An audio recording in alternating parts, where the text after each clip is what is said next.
Finn, ex-Stormtrooper, Resistance hero, and one of the saviors of the galaxy. Easily one of the characters who showed up on screen and impressed the audience by not only John Boyega's performance, but also the clever and smart writing and re-examination of Stormtroopers. He is also the character in the trilogy with the most wasted potential. But I am not just talking about how his character was reduced in The Last Jedi, or completely forgotten in The Rise of Skywalker. I'm also talking about the foundational issues of where Finn's character was placed in the franchise. Whether or not you liked or disliked the sequel trilogy, you have to admit that the status quo of the galaxy at the start of the sequels is by far the least interesting route that these movies could have taken after the events of the original trilogy. A good writer would have taken the status quo of the galaxy after the events of the original trilogy. The New Republic is just starting up, the Jedi are being reformed, and Imperial remnants are trying to keep the fight alive with the little scraps that they have, which is what The Mandalorian is doing. Now, if you're going to tell the story of a clone trooper who defects from the Empire, you do not have it come after the Empire has disbanded. For one thing, the Empire is crumbling down, and based on how Finn is characterized, it would be incredibly uninteresting for him to leave the Empire at a time we're starting to disband. That storyline would only work with a character whose life and identity is defined by the Empire, which is not who Finn is. No, it would be more interesting if Finn left the Empire at the height of their power, when war is still reigning between the Rebellion and the Empire. The Empire is a very strict, authoritarian regime, so betrayal is looked especially down upon. But there's something that makes it more interesting. In the galaxy of its time, people choose to become part of the Empire, which means that Finn, of his own choice, of his own accord, chose to become a stormtrooper. And there's more. Finn, in the expanded material, is the highest ranking stormtrooper in his squad and a promising recruit. If he just leaves when several people looked up to him, that will instantly set up conflicting feelings in the people who knew him. Confusion, anger, hate. It also shows that new recruits looked up to him and potentially see him as a martyr, someone who chose to defect against the Empire because it's what he thought was right.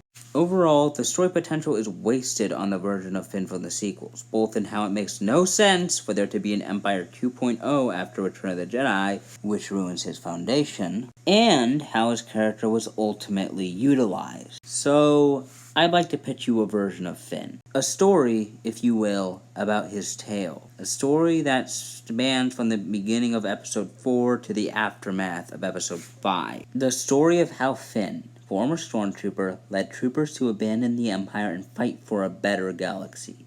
This is Finn, a Star Wars story. It's relatively the same as the start to the first movie. There's only two changes at the start. First, it's not Tatooine 2.0, because I'm not trying to copy the original trilogy, remember? Anyway, basically a similar event plays out, except that Poe is trying to get the weapons plans of a new class of Star Destroyers for the Rebellion, taking them to identify weaknesses in them, yada yada yada. The third change I made in this story is that most of the townspeople don't know Poe's informant. None of them care about him. In fact, if they figured out who he was, they would turn him in. But an Imperial officer was on Felucia. And this is mentioned in the briefing at the start of the movie, that an Imperial officer has tipped them off that it's being harbored by the people. This is a false report. He was harbored by friends and family, not the townspeople at large. But the Empire is generalizing the town as the enemy because, dictatorship. The difference here is that instead of the Empire trying to slaughter the townsfolk, they're trying to knock them unconscious instead. They capture, they detain, they don't kill the townsfolk. The reason why this is because A, the Empire is canonically a better organization than the First Order. As in, they're not the worst government. They're still authoritative and a dictatorship, but they value ruling the galaxy over destroying it. Anyway, the point is, we get the scene where the townspeople attack Finn's trooper squad, and Finn has his friend die. We visually distinct him with a rad finger blood helmet look, and we see Finn get mad, like really mad. And we see him grab a gun, dodge blaster behind Crace, and then dash up close. And we see him switch his gun setting to kill, and we see him knock the townsperson down, ready to kill her. And then she says, "Go ahead, kill me. You Empire bunch of rats, prove it." And we see Finn charge his blaster up. "Mom!" There's a little girl. Father's trying to prevent her from getting in harm's way. The mother yells, "No! Stay inside, Cassidy!" And then Finn looks at the little girl, looks at his dead stormtrooper friend, and begins to hesitate. He starts to think of what will be like for the little girl to grow up without a mother, and his expression starts to soften. But then he thinks of the dead carcass that was his friend, and all that he meant to him, all of a sudden taken away by her. And his expression starts to harden as he readies his gun to be fired. And then we see her expression, caught in between worry, fear, and shock. As his weapon shakes in his hand, thoughts rush through his head. She killed Slip. It's okay for me to kill her, too. She deserves it. And his expression slowly starts to change. In the distance, Cassidy is struggling against her father's grip. As he tries to keep her out of harm's way, Cassidy is screaming for her, and her father is warning how dangerous it is. She pulls away from her father, not completely, but on the verge of escape, and she yells, "That's my mother, you monster!" And her mother is crying, but not for her, for her daughter. And Finn still has the gun aimed at Cassidy's mother. His hands are shaking, but he pulls it close and squeezes the trigger, one muscle movement away from making it fire. And then he freezes. He's breathing rapidly, his heart faster than lightning, and he tries to bring himself to do it, but he can't. He's stuck in that moment, about to fire, but never to fire. He switches his gun setting to stun, and then he fires. Then he looks at the family, still carrying his gun. And then we have the scene that spawns doubt in Finn. And all of a sudden we see the other troopers rush past. The father pushes her out of the way, but is quickly beaten up by a battalion of troopers. Cassidy starts screaming for them to stop, tears in her eyes, and the father is too stunned to be able to comfort her. Then Finn starts yelling, "Hey, these are unarmed civilians! They're not a threat! Don't attack them!" FN2187. Finn slowly turns around, and we see a figure in shiny chrome armor. "Captain Phasma, I must remind you, these are not civilians. These are traitors and liars, and we shall treat them as such. But they're unarmed. They're not fighting. They're not dangerous. They are harboring a galactic fugitive, have taken out many of our troopers, and are trying to help the rebellion destroy peace and order throughout the galaxy. Does this sound like civilians to you, FN2187? No, ma'am, but then it appears we are in agreement. Now, trooper, continue apprehending those traitors. This battle is not over yet." Yes, Captain." The townspeople are detained, and then we cut to a scene where Poe's trying to fly away. He's containing plans to a new class of Star Destroyers. He's defeating squad after squad, and we have a bit of a moment where we think that he might just get the codes delivered, but his starship is eventually shut down, and he has to be captured by the Empire. As the events are resolved, we see Finn reluctantly, yet assertively, put prisoners into one of their ships. We can see the townsfolk look at Finn and the other stormtrooper beside him with fear in their eyes. "Got what they deserved for killing Slip," says the stormtrooper beside Finn. There's a pause. "Yeah." Then we see Finn notice something out of the corner of his eyes. It's Phasma. She gives him a nod of approval. We see Poe, beaten and bruised by the battle, being dragged to a prisoner cell in a bed with cuff restraints wrapped around his wrists. And then we see Finn, who's in the Star Destroyer with his squad as he watches Poe get taken away. The troopers begin to unmask. We see a wide variety of races, people, and ethnicities. Finn, of course, is the first to unmask, and as he watches as the others unmask with him, a soft smile plays on his face. Captain Phasma congratulates them on a job well done, and announces that they are all true soldiers now. She will no longer be their instructor, and they will all be reassigned to different posts based on their aptitude. Now, every single time that recruit class I've trained graduates, we host a party. So, by tomorrow at 0300 hours in the afternoon, I expect you all to arrive. If you do not wish to participate, you must inform me.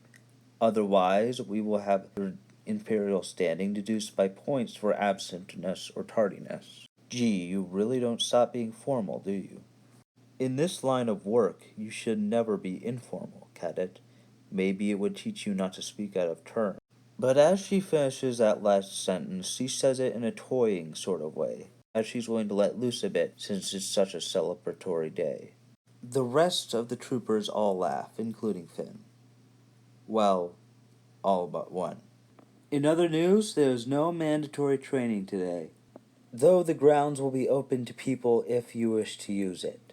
Though there will be no instructors for your training. You are all dismissed. All of the troopers head back to their bunkers, and Finn goes back to his. He enters the bunker, his bunkmate beside him, his brother. So we completed the mission. Guess so, Jaden. We should have killed them all. What? Oh, come on, little brother. They killed Slip. There's a pause, and Jaden leans forward. They don't deserve forgiveness, but they're not getting forgiveness. They're captured prisoners. They'll serve time. Finn walks over and sits next to Jaden on the bottom bunk. And to be honest, Jaden, there were some kids in the group. Kids, and possibly some people who knew nothing about what was happening. I don't think that they deserve to be thrown into prison like they were, but the ones that killed Slip, they'll get what they deserve. Maybe you're right. Frida's not gonna take it very well, though. Yeah. Hey, let's get out of here. I want to learn the disarming technique, and it hasn't quite clicked. Seriously? You still don't get it? Oh, shut up. You're not exactly the perfect soldier yourself. Well, I mean, I'm not the perfect soldier, but you could say I am. Shut up, you egomaniac. Oh, don't get butthurt. I'm sure little whittle Alex will learn how to disarm someone too. You're gonna talk to me like that all day, won't you? And I'm never gonna stop, Buster. They head into the training room and the brothers start sparring. We get a montage where Finn's trying to learn the technique, and his brother starts making fun of him. And by the end of the montage, Finn, or should I say Alex, finally disarms his brother. Nice job! I knew you had it in you. Thanks, Jaden. Hey, don't get too cocky. You only did it once, but you haven't been able to do it continuously. We're going to go back here over and over until you finally are able to do it regularly. Finn frowns. You just never let me have my moment, do you? Jaden smiles. Never. And then the day slowly ends. Time passes, and we get a shot of a time lapse as stormtroopers and officers move through the hall. The speed eventually slows, and then we start tracking one specific trooper as he, she, or they begin to move towards the bunker, along with Jace and Finn. Then we cut to the inside of the quarters, and we hear a ding.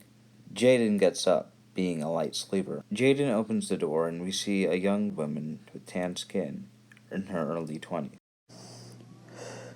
Hey, can I talk to you about something? Jaden looks back to see that Alex, or Finn, is still asleep. Yeah, let's go somewhere else. Then they walk to empty tables in the cafeteria. It's late at night and nobody's really patrolling this area, so it's quiet and empty. I just needed someone to talk to, especially since Slip. Frida loses her composed figure and breaks down, falling into tears. Jaden reaches his arm out to comfort her, but he hesitates and lets his hand fall to the ground. There's silence, and then Jaden says, I'm sorry. Believe me, I wanted them dead for that too. And then we see Frida slowly calm down, and she says, I know. It's different when it's your brother, more so your twin. She looks to the ground, a sad emptiness in her eyes. It feels more personal. She sniffs again. We see her wipe a tear from her eye and tighten up her fist. Did you see who killed him? No. If you know anyone who does, let me know. I'm gonna make them pay. We cut to the next morning. The stormtrooper squad is at the graduation ceremony, and they're eating breakfast and having a quick little sparring tournament. Nothing overtly festive, but there is a good sense of cheeriness in the room. Then there's an announcement. Troopers, as of right now, there's a demonstration of the Empire's new weapon. It is mandatory that all troopers and officers report to the hangar bay to witness the demonstration. So they all line up, single file, and Phasma directs them to the hangar bay. A window from the Star Destroyer opens, and they see a frontline view of the Death Star. Oh, this should be good. Yeah. This is the moment that the Empire enters a new golden age. Behold the power of our beloved Empire. Wait, isn't that Alderaan?